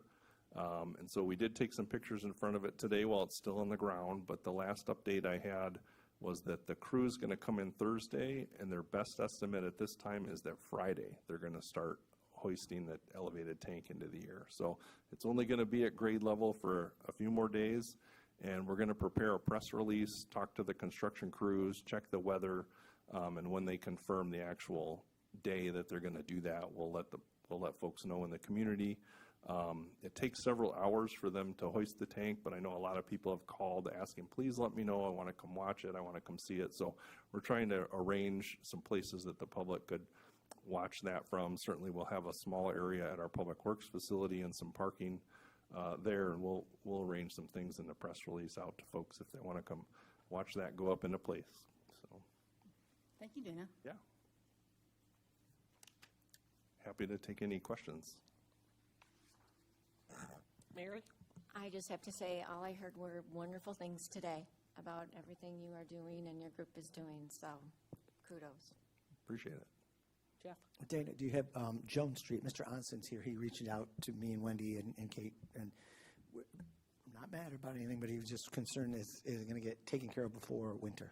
It's being patched right now. I So saw- Cherry okay. and Jones are getting patched this week. So they've further cut out those areas. We had marked them with pink chalk last 2 weeks, so they were out there this morning cutting it up. Okay, good. Yep. Good news. I just want to thank you, Dana, because all this work also involves creating jobs and supporting local construction companies and Michigan businesses. So thank you for that, too. You have a lot to be proud of. Well, I'm supported by a really great team, so Yeah. Any other questions? Okay. thanks. Moving on, it is now time for public comment. Citizens in the audience will be heard on items not on the agenda, and you have 5 minutes.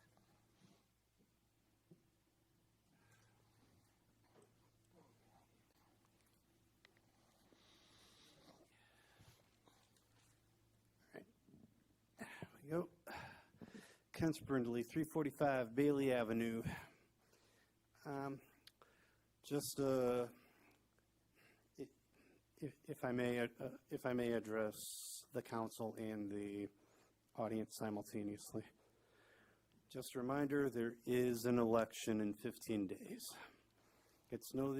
There is an important local election on November 4th. Get to know the candidates. Get to know where you stand on the important issues. Make a plan. Get out the vote. Thank you. Thank you.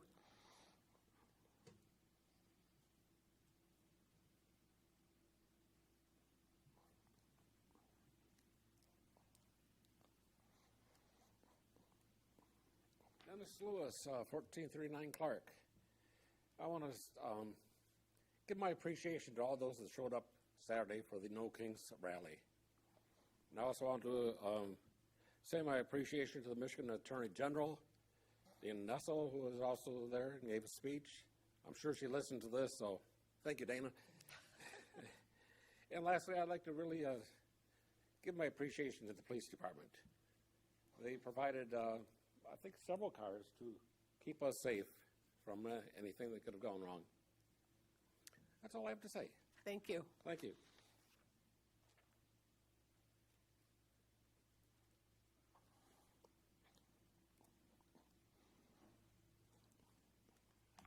I'm back, Tom Capps, 235 Bailey. I just got a couple things that I'd like to address really quickly, hopefully. One, when we had a forum early in the year, I did bring up a need that I think we need more health care. So, you know, the people from Bronson reached out to me. I actually talked to 2 people in administration. Went to Paw Paw, had a nice meeting. It's very complicated to get more hospital facilities. You have to get a certificate of need, and there's a board that you have to go to.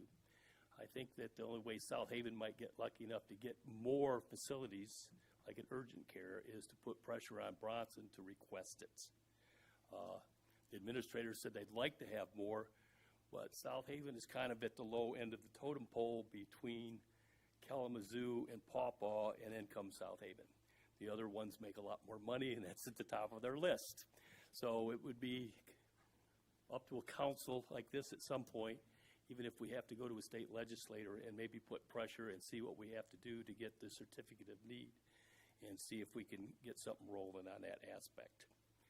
So if we need a committee next year, I'll be glad to try to help with that. The next thing that I'd like to at least give information on has been a big issue is the lifeguard situation.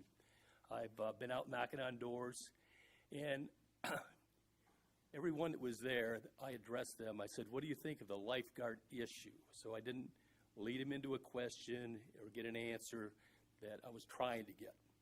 And what I did get was that of the people, I had 37 people say no. I had 6 say yes, and I had another 10 that said maybe. Most of the ones that said maybe were concerned about the liability aspect. I know some people have said, hey, we don't have any more liability. If we have lifeguards, we don't. We've had other people said, oh yeah, we have a lot more liability because we got lifeguards out there and we're assuming responsibility.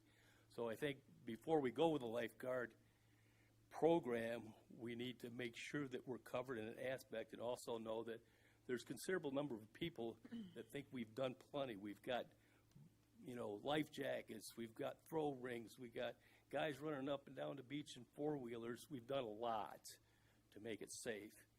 And the reason the lifeguards programs were dropped 25 years ago, and the council was, I think, given letters from a Robin Apshire, who was running the program at the time. And basically, when she comes down to it, they actually had lawyers from the U.S. Corps of Engineers, the National Oceanic Atmospherics Administration, the Michigan Department of Natural Resources, the Michigan Municipal League of National Weather Services, and it was also Tom Griffiths from the Director of Aquatics at Penn State University. He recommended eliminating the lifeguard program because it reduced the city's liability. Also had a call from Mary Bookert, a former mayor of South Haven. She called me up and gave me the same information. She said she was mayor when they dropped it, and it was the liability charge. So, we want everybody to be safe. We also know that this program could cost a lot of money, and we may or may not be more liable. So we really need to look at that. And maybe if we're not more liable, a lot of people talked about the cost of about $400,000 a year. The only 2 lifeguard programs in the state of Michigan are in New Buffalo and St. Joe, and their budget's about $70,000 a year. So maybe we need to scale it down if we're not liable. Maybe there's a way to have less lifeguards. You have 1 minute. Okay? So just want to consider that and give you information because I know it's going to have to be addressed in the future. Thank you. Thank you.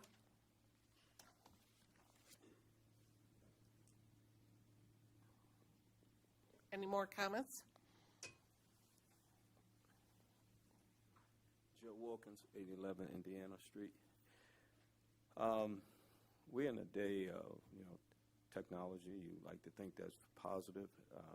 Unfortunately, migrating through this day and time with the influence of AI and social media, it's getting rough. Not just in a secular sense, but even in behind the scenes of religion. You can preach one sermon and all of a sudden they'll take a clip of that and become clickbait. And they'll put it on social media. And so I just want to warn as we approach this election to not get sucked down that nasty rabbit hole of using social media to try to degrade candidates. I'm seeing that over and over and over again.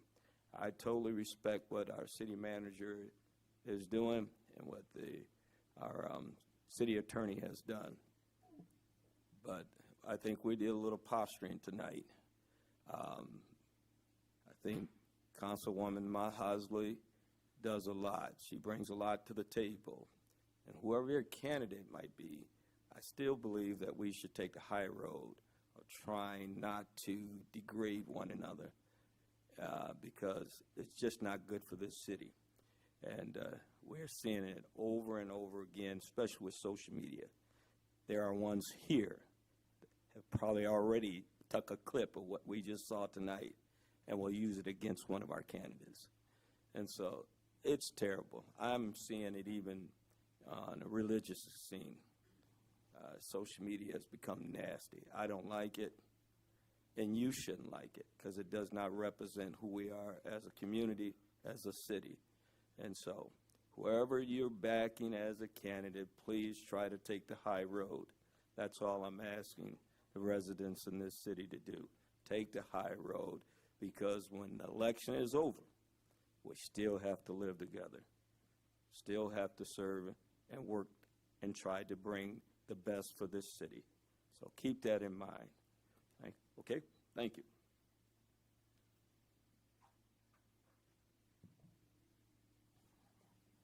Thank you.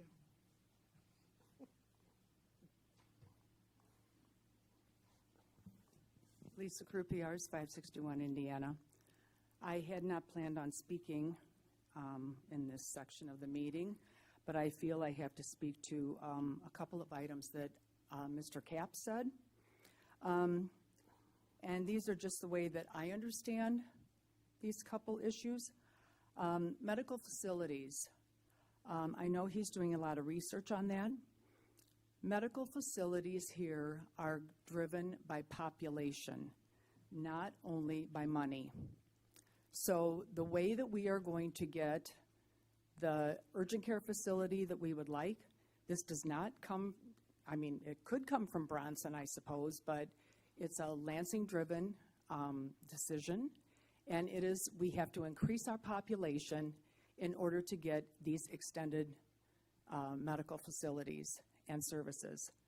And as he was presenting, the gentleman I'm sitting next to said that Bronson does actually do a pretty good job for us here.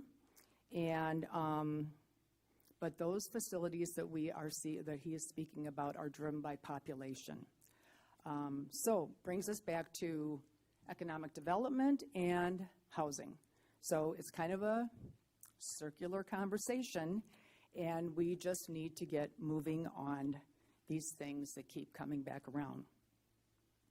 The lifeguard situation, we have a unique situation here in South Haven.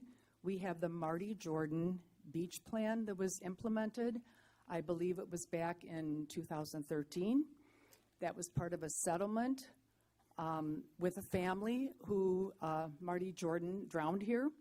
And that was part of the agreement established with them, signed off by City Council, and part of our beach safety plan that does influence our liability, the city's liability, because that program stands in the way.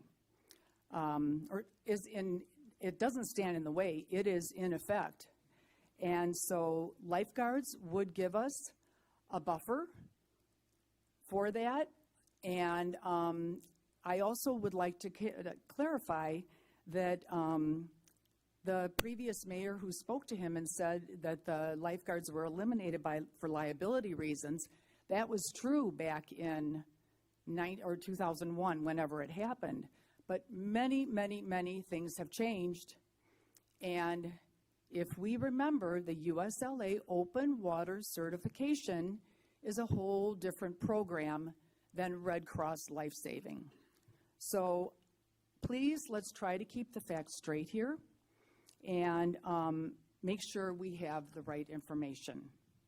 Thank you. Any other comments? We are moving on to city manager's comments. Thank you, Mayor. I've got a couple updates.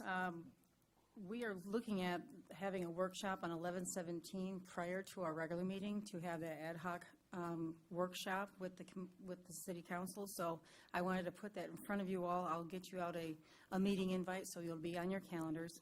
Also want to let you know that we're looking at also a meeting for possibly, we've been talking a lot about SHASA rates, so we put a tentative holder for December 8th to have an informational meeting on what our water and sewer rates are and how does that break down, how does our debt service and how does that break down amongst the rates and the different communities. So I wanted to put that out there.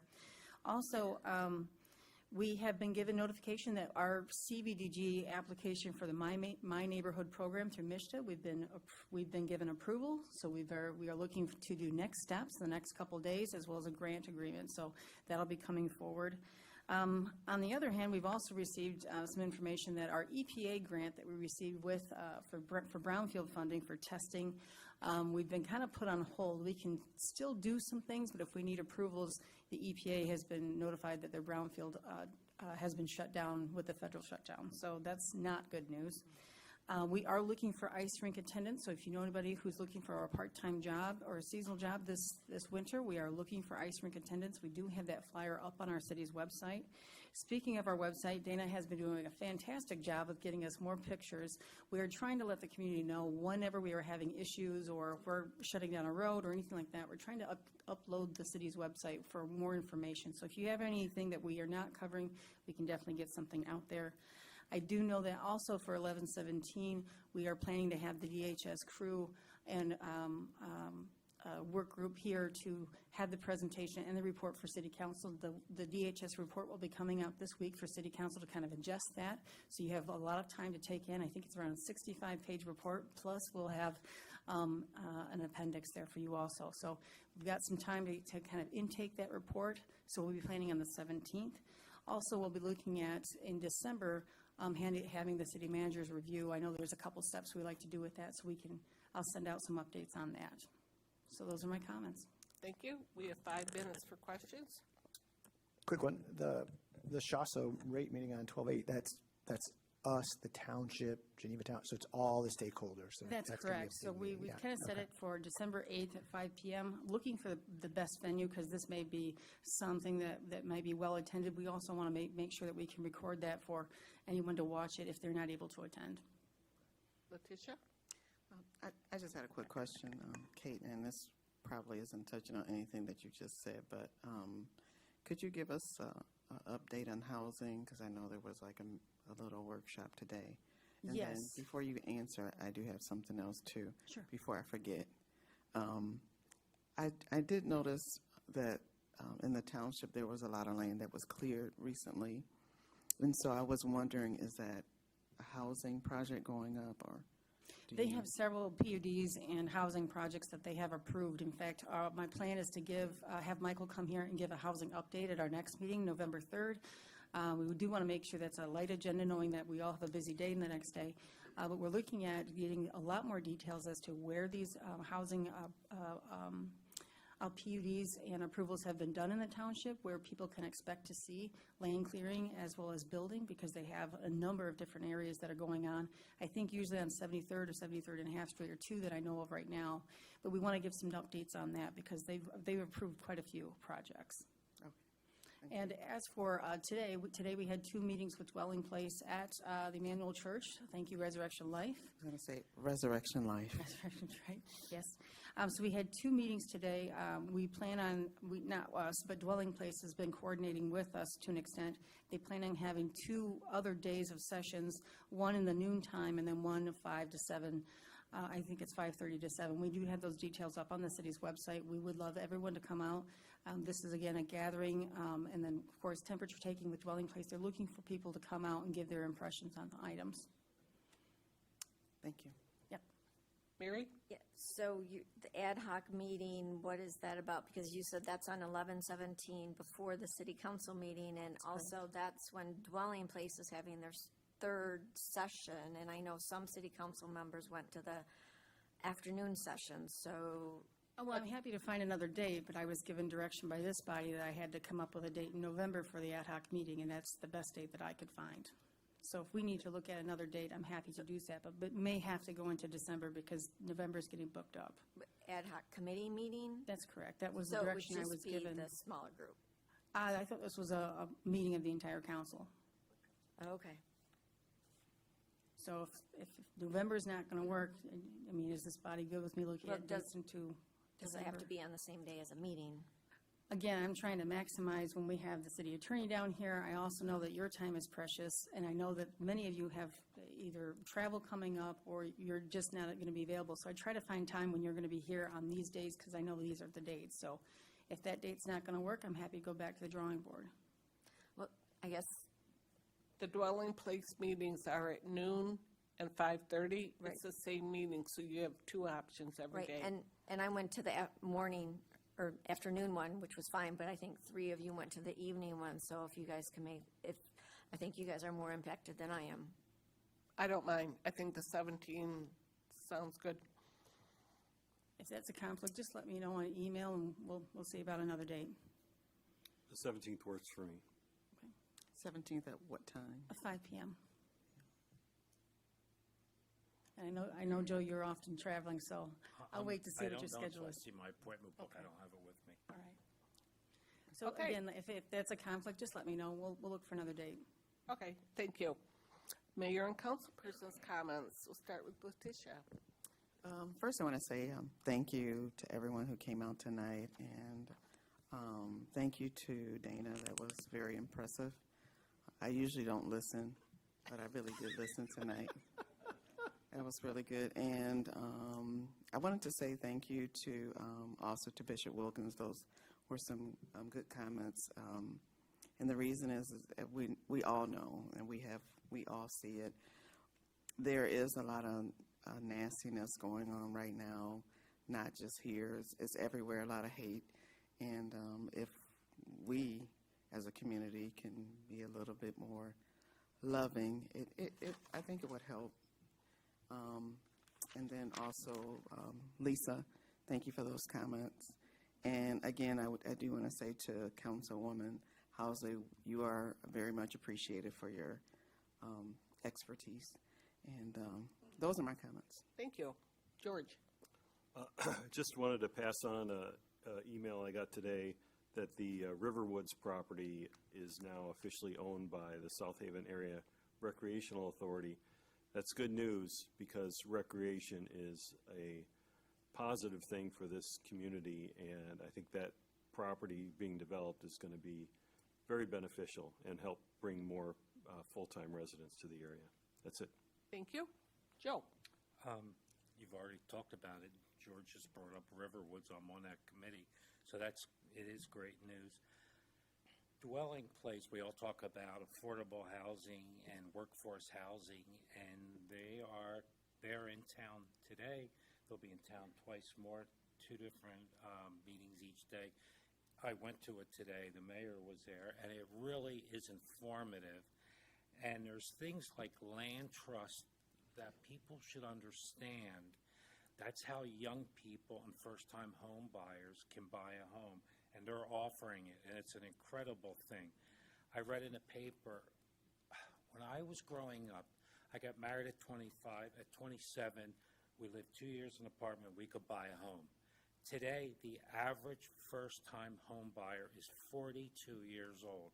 It's shocking to me. So here in our community where we need more year-round residents, we have a company here that wants to build. Hopefully it's going to happen, but they will offer a land trust on the homes, the duplexes there. It's a giant thing. So if you're listening, go and understand what this is about. You need to know, and you need to pass it along if you have family, especially those living in that community. I've always heard you want to have your sons and daughters live in this community. This is one of your opportunities with a land trust. And then I don't even know how to approach this, but I'll just say I'm not on social media. I will never be on it. I hear little tidbits from people. There's so much mis and disinformation. It's sad. Mm-hmm. And as Bishop Wilkins said, judge everybody by what they actually do and what they actually say, not by what people are saying about them. Thanks. Thank you. Mary. Yes, thanks, George, for doing the Riverwoods, and also congratulations, Ram, on your wonderful homecoming game. And just a PSA for wildlife, it's out there. The fake spider webs do trap birds, etc. And last but not least, thank you, councilpersons, for your support. I think tonight's discussion addressed actually the issue I was raising, and it's that the city council will not follow the more strict bylaws that the planning commission enacted, so that a notice distance will not preclude a city council member from voting on something and adjoining property. And this is just one example where it could have been handled more civilly, and it turned a little more personal than it really needed to. We, the city council, are the elected officials, and it's not been once, but it's been at least twice that the residents' voices were not heard at Planning Commission, and I attempted to raise those voices at Planning Commission. And it was only until something got to city council and the resident-focused city council members listened to the residents' voices and sent things back to Planning Commission so that the residents' voices were not only heard, but they got the respect that they deserved. And the Planning Commission does work very, very hard. Don't get me wrong, and don't mischaracterize what I'm saying.